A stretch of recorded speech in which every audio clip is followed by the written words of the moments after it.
दोस्तों आजकल चारों तरफ एलआईसी के आईपीओ की चर्चाएं चल रही हैं कि एलआईसी का जो आईपीओ आने वाला है उसके बारे में बहुत आप ढेर सारी दिन भर आपको कोई ना तो कोई न्यूज़ आती रहती है। तो आपको ये जान के कंफ्यूजन हो रहा होगा कि आपको इसमें पैसा लगाना चाहिए या नहीं, और अगर लगाना चाहिए तो आपको क्या क्या चीज़ें फॉलो करनी चाहिए इस एलआईसी के आईपीओ में पैसा लगाने के लिए।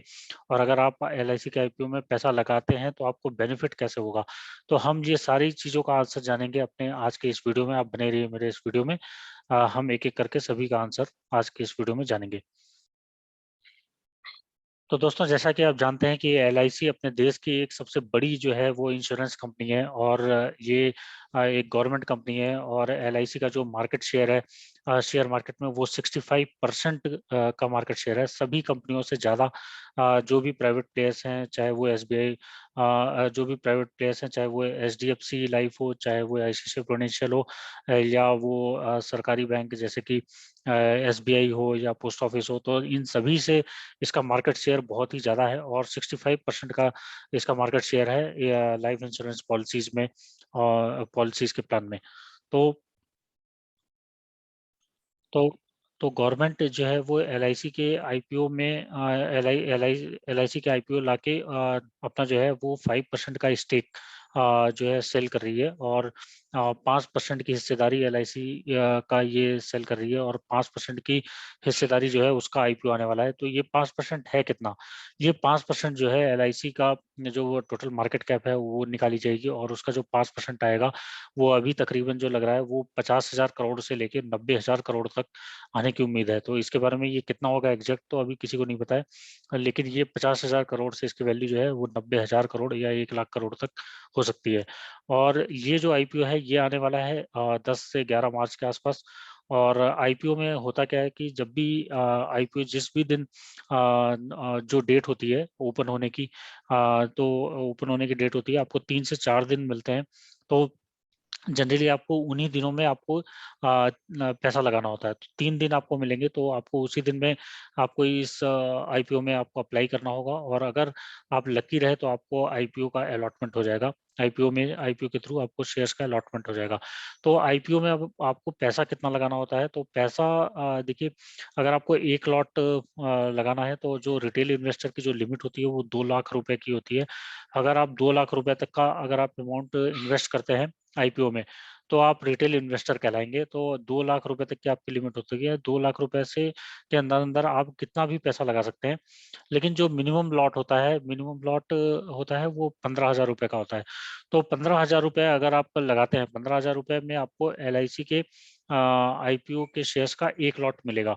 तो एक लॉट से लेके 15,000 रुपए से लेके आप 2,000 रुपए 2 लाख रुपए तक आप लगा सकते हैं। तो 15,000 रुपए में आपको एक लॉट मिलेगा। तो 15,000 रुपए आपका मिनिमम जो है एक लॉट होगा अप्लाई करने के लिए। अब इसमें होता क्या है कि अगर आपने जो मिनिमम लॉट अप्लाई किया है उसकी प्रायोरिटी सबसे ज़्यादा होती है। तो अगर आपने एक जो है यूजर ने 2 लाख रुपए लगा रखे हैं, एक यूजर ने 15,000 रुपए, तो 15,000 रुपए वाले को पहले प्रायोरिटी मिलेगी। तो आप ट्राई करिए कि अगर आप जब भी इस आईपीओ के लिए अप्लाई कर रहे हैं, आप ये सिंगल लॉट अप्लाई करिए, आप मल्टीपल लॉट अप्लाई मत करिए। और सिंगल लॉट आपको 15,000 रुपए तक का ही अलॉटमेंट करना चाहिए। और उसमें बिड का प्राइस आता है कि आपको बिड का प्राइस कितना रखना है, तो आपको बिड का प्राइस हायर प्राइस रखना है। तो जनरली 15,000 रुपए के आसपास ये हो सकता है कि 14,500, 14,700, 800 या 14,500 रुपए से लेके 15,000 रुपए तक आपको प्राइस लगाने के लिए होगा। और उसमें जो सबसे छोटी बिड होगी वो 14,500 रुपए के आसपास हो सकती है। और उसके बाद फॉर एग्जांपल 14,800 रुपए की दूसरी बिड और 15,000 रुपए की तीसरी बिड। तो आप ये ध्यान में रखिएगा जब भी आप आईपीओ के लिए अप्लाई करें, तो आप सबसे जो बड़ी वाली बिड है उसे आप अप्लाई करें और उसे आप सेलेक्ट करें, आप छोटी वाली बिट ना सेलेक्ट करें। तो जब भी ये अलॉटमेंट के लिए जब ये ड्रॉ निकाला जाएगा तो आपको, अगर आपने फॉर एग्जांपल वो 15,000 रुपये उसका प्राइस आता है अलॉटमेंट प्राइस, तो आपको फिर अगर आपने 14,500 रुपये सेलेक्ट किया होगा तो आपको इसमें अलॉटमेंट नहीं मिलेगा। तो इसलिए आपको हायर प्राइस ही सेलेक्ट करना है अलॉटमेंट के लिए, 15,000 रुपये। और एक एक सिंगल लॉट आप अप्लाई करिए। और एक चीज़ आपको और सबसे ज़्यादा जो ध्यान रखने वाली है, वो ये है कि जिस भी दिन आईपीओ ओपन होता है, तो जैसे अगर आज आईपीओ ओपन हो रहा है, तो आप ट्राई करिए कि आप आज ही उसे जो है अलॉटमेंट के लिए एप्लीकेशन डाल दीजिए। तो आपको डिले नहीं करना है इसमें कि अगर आज आपके पास 3 दिन का समय है और आपने तीसरे दिन तक इंतज़ार किया या दूसरे दिन तक इंतज़ार किया, तो आपका जो एप्लीकेशन है वो 10 बजे तक ही जाना चाहिए पहले दिन, और 10 बजे आपका ज़रूर से ज़रूर एप्लीकेशन जाना चाहिए। और इसमें आप एक काम और कर सकते हैं कि आपको अब देखिए तैयारियाँ आपको क्या-क्या करनी है, तो तैयारियों के लिए आपको सबसे पहले अपना डीमैट अकाउंट ज़रूर ओपन करवाना है। तो डीमैट अकाउंट एक्चुअली आपको ये पहले प्रिपरेशन करनी है। अगर आपके पास कोई डीमैट अकाउंट नहीं है, तो आप जल्दी से जल्दी डीमैट अकाउंट ओपन करवा सकते हैं। जो भी ब्रोकर्स हैं, एचडीएफसी या आईसीआईसीआई डायरेक्ट, या आप जीरोधा हो गया, तो ऐसे किसी भी, या एंजल ब्रोकिंग हो गया, तो किसी भी जो है ब्रोकर के साथ आप डीमैट अकाउंट ज़रूर से ज़रूर ओपन करवा सकते हैं। अब आपको करना क्या चाहिए कि जैसे डीमैट अकाउंट अगर आपके नाम पे है और आपकी वाइफ के नाम पे भी आप ओपन करवा लीजिए, तो आपके यहाँ पे जितने फैमिली मेंबर्स हैं, आपको ट्राई करनी चाहिए कि आप सबके नाम पे एक-एक बिट ज़रूर अप्लाई करें, और एक-एक लॉट का एप्लीकेशन ज़रूर दें। और एक-एक लॉट का एप्लीकेशन आपको 15-15 हज़ार रुपए की एप्लीकेशन फॉर एग्ज़ाम्पल अपने नाम से और अपने वाइफ के नाम से, और अगर कोई और एलिजिबल है 18 ईयर्स के ऊपर का, तो उसके नाम से भी आप अकाउंट ओपन करवा के आप मल्टीपल एप्लीकेशंस डिफरेंट लोगों के नेम पे डाल सकते हैं। और उससे आपके जो है अलॉटमेंट के चांसेस हाई रहेंगे।